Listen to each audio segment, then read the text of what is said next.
Pra que isso, professor?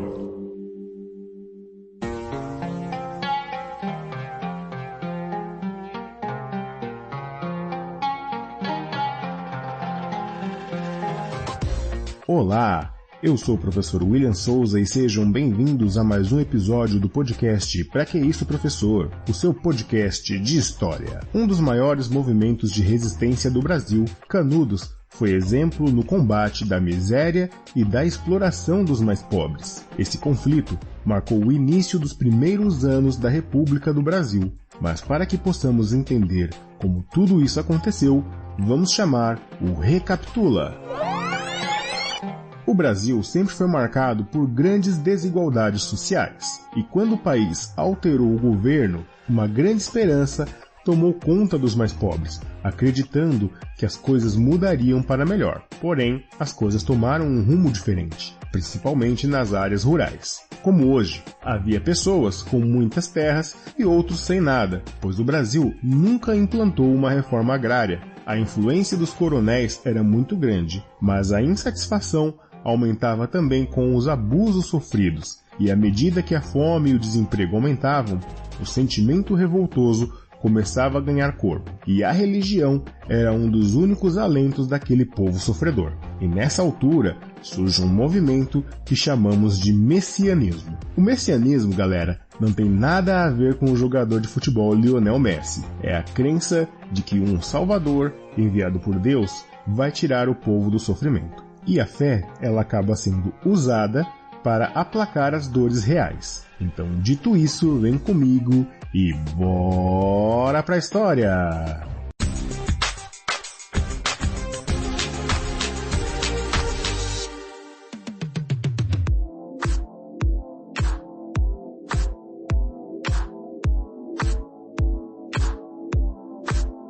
O interior da Bahia era uma região marcada por muita seca, fome e desemprego. As dificuldades fizeram os sertanejos migrarem para lugares onde pudessem se empregar e viver. Mas surge uma figura, Antônio Conselheiro.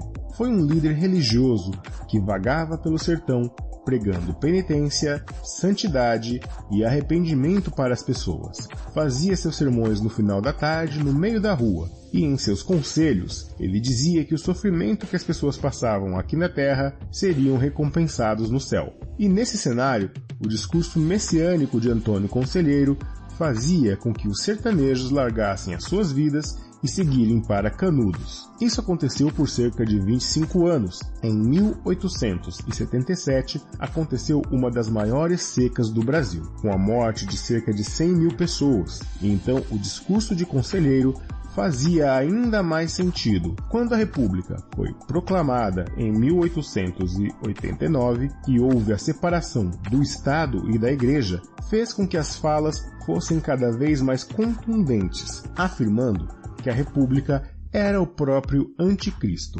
aumentando assim os seus seguidores, defendendo a religiosidade e a monarquia. Canudos era uma fazenda abandonada, e Antônio Conselheiro fundou um vilarejo em torno dessa fazenda em 1893 com cerca de 10 mil pessoas, sendo um lugar sustentável com plantações e gado. Com isso, os moradores de Canudos se recusavam a pagar impostos e isso gerou uma onda de tensão com o governo.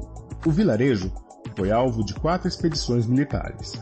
Porém, os revoltosos de Canudos resistiram às 3 primeiras tentativas. A última ofensiva, em 1897, mobilizou cerca de 5 mil homens, muita munição e o uso de um canhão chamado de A Matadeira. Isso ajudou a destruir o vilarejo. Ainda no meio desse conflito, houve a morte de Antônio Conselheiro. Muitos atribuem essa morte a problemas intestinais. Sem uma liderança forte, o exército brasileiro não encontrou dificuldades em avançar adentro de Canudos, incendiando e matando a maioria dos 25 mil habitantes do vilarejo. Os poucos que restaram se renderam e foram anistiados, mas o exército precisava de provas e foram atrás do cadáver de Conselheiro.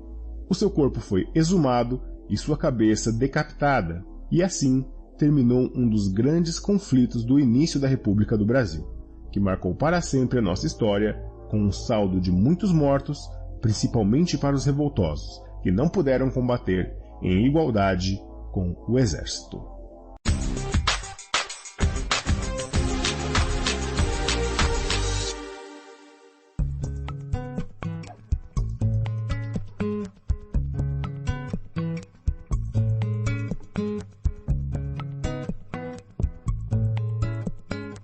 É isso aí, gente. Então, Canudos ele é um símbolo de resistência até hoje. E a gente pode entender que as coisas elas começaram de uma forma bem estranhas, né? O Antônio Conselheiro, ele era, né, então, um líder messiânico, né, como se fosse um guru, né? Então ele falava sobre o fim dos tempos, sobre o arrependimento, sobre santidade. A gente sabe que na dificuldade as pessoas sempre se apegam à fé, né? Então aquele discurso ele entrava diretamente no coração das pessoas. Às vezes as pessoas não conheciam, mas devido à sua oratória, né, as suas palavras, elas acabavam encontrando aquele coração do sertanejo, aquele coração já maltratado, chateado, cansado de esperar a providência dos homens, então eles passavam a apelar para a providência divina. O discurso do Antônio Conselheiro fazia muito sentido naquele contexto, ainda mais com a grande seca que assolou o nordeste do país. Então assim, o Conselheiro ele acabou tomando uma fazenda, né, que estava lá abandonada, né, entre aspas abandonada, porque ela tinha um dono, e anos mais tarde esse dono foi requerer essa fazenda junto com o exército brasileiro, né, mas encontrou uma resistência. Antônio Conselheiro ele conseguiu, né, junto com os seus seguidores, construir uma comunidade altamente sustentável, que tinham as plantações, que tinham as suas cabeças de gado, um comércio local muito bem estruturado, e assim, eles se recusavam a pagar impostos para a República, que na visão de Antônio Conselheiro, a República era um mal que existia. Por quê? Até o período da monarquia, a gente tinha a união, né, da Igreja e do Estado, né? Então a Igreja podendo interferir nas leis do Estado. E com a proclamação da República, não. Há separação da Igreja e do Estado. E Antônio Conselheiro ele acreditava que essa separação traria o anticristo de volta à Terra e que a República, a instauração da República era o próprio anticristo.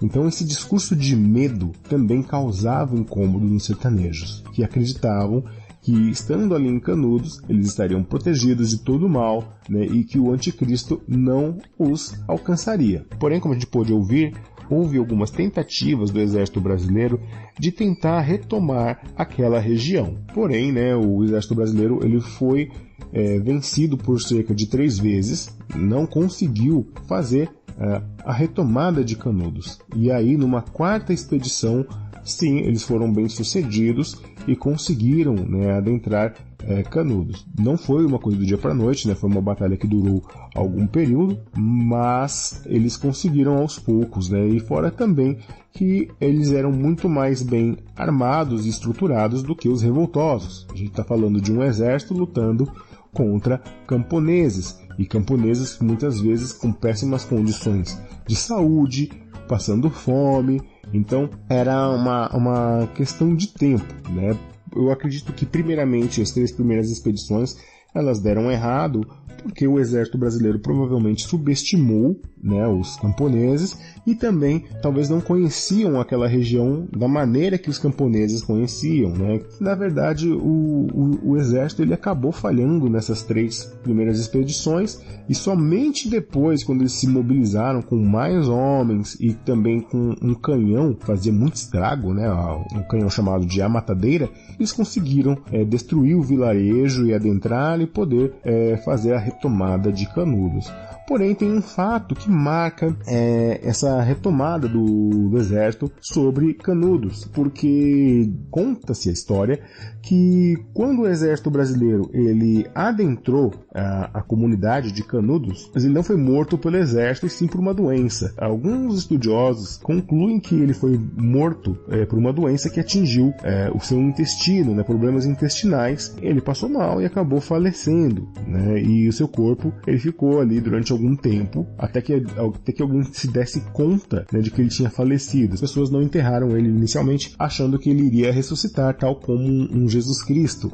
Mas isso não aconteceu, né? Então, devido ao mau cheiro do cadáver, eles acabaram enterrando o Antônio Conselheiro, e sem um líder, né, fica difícil combater o exército, né? Então o exército adentrou facilmente a cidade, matou uma grande parte dos habitantes, e logicamente eles precisavam de uma prova de que eles estiveram lá, que eles combateram. Então qual foi a sacada, né? Então pediram, né, para que os revoltosos mostrassem onde ele estava enterrado. Eles acabaram exumando o corpo e decapitando a cabeça e levando a cabeça de Conselheiro para mostrar que eles haviam sido bem-sucedidos na campanha de retomada daquela cidade. Trazendo para os dias de hoje, é incrível a gente pensar, né, como pessoas sem recursos, elas conseguiram, né, combater durante um bom tempo soldados que estavam bem mais preparados e bem armados. E como o discurso religioso, como o discurso messiânico, ele ainda é forte nos dias de hoje, né? A gente tem algumas comunidades, pequenas comunidades até, que são fechadas em si e que tem esse caráter messiânico, né? De um líder que fala sobre o fim do mundo e arrependimento, mas movimentos bem menores do que o movimento de Canudos. Então o discurso religioso ele é muito forte, e ainda hoje muitas pessoas acabam comprando essa ideia, né? Então, por exemplo, agora, né, em 2021, a gente teve a vacinação contra o Covid-19, e a gente vê alguns líderes religiosos falando que um chip seria implantado na pessoa, ou então que a vacina alteraria o DNA, ou então que, olha, não toma vacina, você compra o feijão aqui na minha igreja, o feijão milagroso, e você vai tomar e vai ficar curado. Então o discurso religioso ele é muito forte, e para um povo que é ferido, para um povo que está machucado, faz muito sentido acreditar nessas coisas, né, nessas palavras. Muitas coisas não mudaram de lá, né, daquele período até hoje. E outra coisa que a gente pode pensar também é na figura, né, do Antônio Conselheiro, né? Ele tinha essa aura, né, misteriosa, mística, e os habitantes de Canudos acreditavam muito nisso, né? Tanto que tem esse fato que eu disse para vocês, que ele morreu, não foi enterrado por um tempo, e só quando perceberam realmente que o corpo estava em decomposição, foi feito, né, o enterro, né, desse líder, né? Então ele tinha esse discurso de santidade, né? Ele acreditava nisso e fazia que as pessoas acreditassem nesse sentido dele também. Eu deixo uma indicação para vocês também. Teve um filme, se não me engano, ele é de 1996 ou 1997, que é Canudos, com o grande e saudoso ator, o José Wilker, fazendo o papel de Antônio Conselheiro. É um filme muito bom também, quem puder assistir, eu recomendo muito, para poder também firmar aí a sua visão, a sua ideia sobre Canudos. Então vocês assistam o filme e depois coloca para mim aí quais foram as impressões que vocês tiveram, tudo bem? Então é isso. Quem quiser trocar ideia, quem assistiu o filme, quem quiser falar sobre esse filme, ou sugestão, pode mandar e-mail para mim através do souzawilliam1983@gmail.com. Vou repetindo, souzawilliam1983@gmail.com. Lembrando que Souza é com S, o William com W, 2 L's e M no final. Então, souzawilliam1983@gmail.com.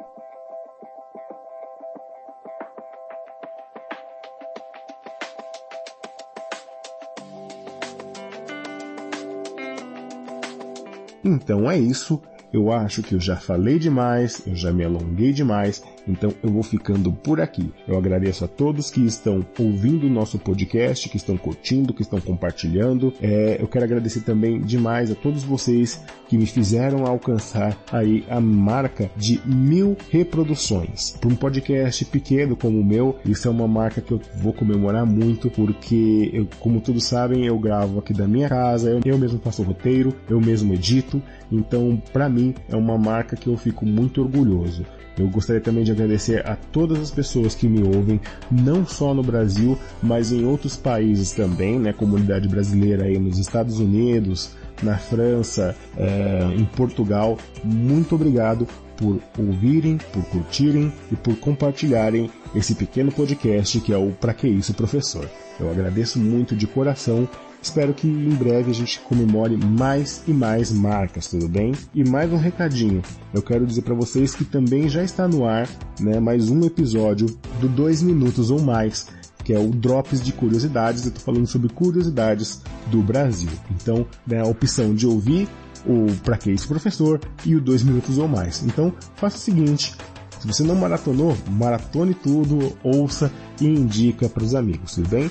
Então é isso, eu vou ficando por aqui. Um grande abraço, até logo, tchau, tchau, falou, valeu!